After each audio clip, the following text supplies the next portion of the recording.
Well, let's be clear, it's not the Home Office, it's the university. University, It's the university, very clearly. You've got a new Vice-Chancellor, he'd arrived, got financial difficulties, as all institutions have. He's got this £6 or £7 million asset on his doorstep, and he goes to sell it effectively to the Home Office or its representative. And we said to him, you know, what about your local community? And to be fair to him, he took it on board and he made the decision. He actually made the decision a little while ago, but we said, please publicise it. He did. OK. So that is good news. For you, as a sitting MP, that's good news. But you see, and for the people of Cottingham, most important.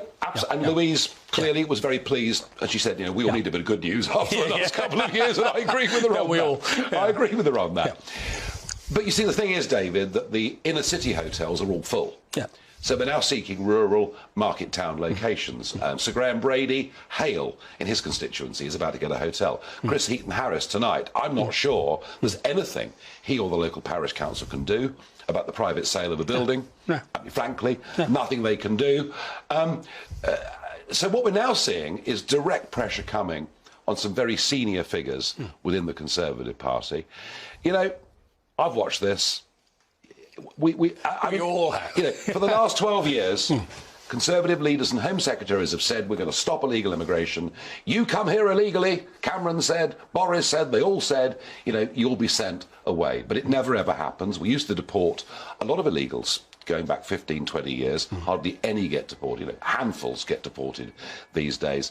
Your government was elected to take back control of our borders. There's a huge price to pay for this, isn't there? Yeah, there is. And I reckon it's in the top 4 issues that will decide whether or not Conservative governments return next time. You know, it's 1, 2, 3 or 4. I don't know. It depends on the day almost.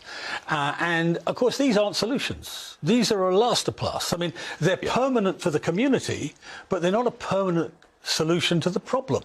Because if you've got, well, let's put your 90,000 to one side. Just this year, 45,000. Even if that goes on and they aren't being resolved, you're ending up with a never-ending demand for places that are not there.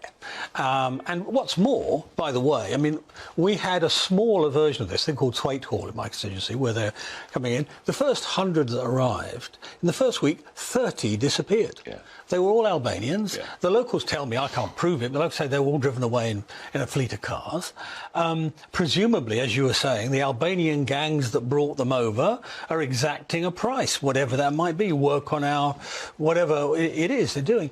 So, you know, there's got to be a stop. This is why, before Christmas, 50 of us wrote to Rishi saying, look, there's one thing you can do fast. I mean, this is the problem. You need a fast solution. And one thing you can do fast is say, Albania's a safe country. It's got fewer references to the European Court of Human Rights than we have. I should be able to claim asylum in Tirana, particularly when the whips get to me. But the simple truth is you've got to do something fast. And actually, if we said, as Sweden has done, that, you know, Albania's a safe country, then... Yes, and zero applications in Germany and in France, and yet 12 or 14,000 thus far are here. I went just down the road here to see the National Crime Agency to talk about the Albanians, right? The Albanian gang. And they said to me, they had a wonderful phrase. They said, they're the most efficient criminals in the world. I've never heard the word efficient used about criminals. I said, what does that mean? They said, well, when they say they're going to do something, they do it, and they spot market opportunities. That's what this is for them. It's a ruthless, cruel, sadistic almost market opportunity. They looked at the approval rates for asylum. So as you say, most of Europe, 0. Here, 55%. And once you've absconded, you're gone. You're gone. And you're not going to be found. And even if you are, you've probably got a chance of staying. David, honestly, is Rishi Sunak going to do anything to make a difference? Well, I think he is. Honestly. I think he is. I mean, I think, you know, he's seized of the issue because I've talked to him about it in terms, face to face, not in a grand meeting, just him and me. And he's seized of the issue. He understands what I've been arguing, which is the Albanian issue. That doesn't solve it all. No. That's half of it. It'd be a start. It'd be a huge start. Imagine, I mean, we've made a big deal about Rwanda. Rwanda, if it works, will be 500 people this year, maybe 3,000 next. If we stop the Albanian traffic, it's 12,000 straight away and every year thereafter. And then that allows you to get on top of the rest. Now, the others, you've got a problem. The problem with the others, some of them, let's say an Afghan who's worked for the British government has got a real moral claim. And we get that. And so we have to deal with that. But there are lots of others that we don't need to give that approval to, and that's the more hard. That's the difficult bit. The first bit, the Albanians, we can do very, very quickly. David, all the while, we have the British judges that we have, and we're signatories to the ECHR.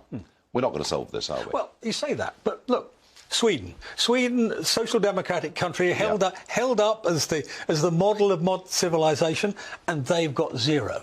How did they get zero? They rewrote their laws, not now, 2 years ago. 2 years ago, they saw this coming.